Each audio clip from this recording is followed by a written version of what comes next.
Hey everyone, I got a 2005 Sebring here. I'm gonna show you how to loosen up the Serpentine belt, this belt here.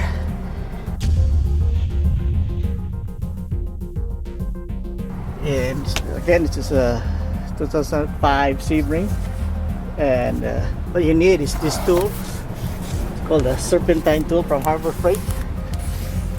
There. And all you really need, you don't really need all these things here.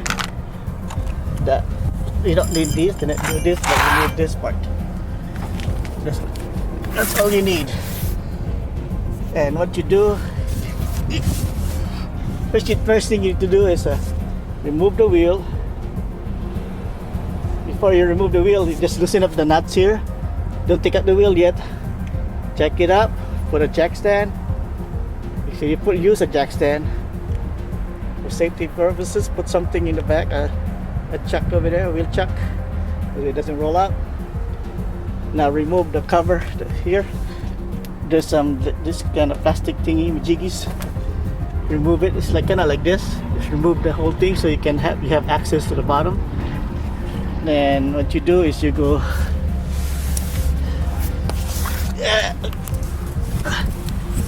Right here. Let me go at the top first.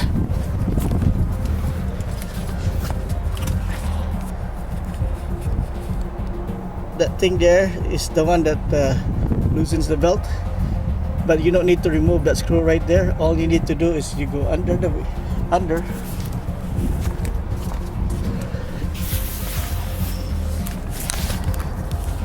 Use this thing here.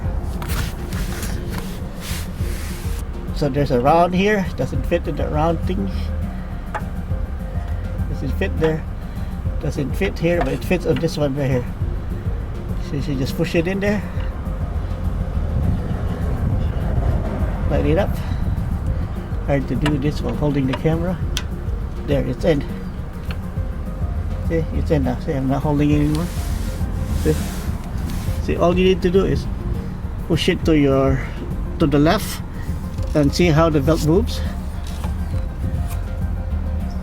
So simple. That's how you loosen up the belt, and to remove the belt or alternator, or this one here. I think this is the AC, I think. So that's all you need to do, okay? So that's how you loosen up your belt. Now you can safely remove it. This one I'm just changing the alternator. Okay, so just that part right here. Just put this thing there, right there. Right in that hole right there. Simple. You don't need to remove any screws. Alright. Thank you for watching, and I'll see you next time.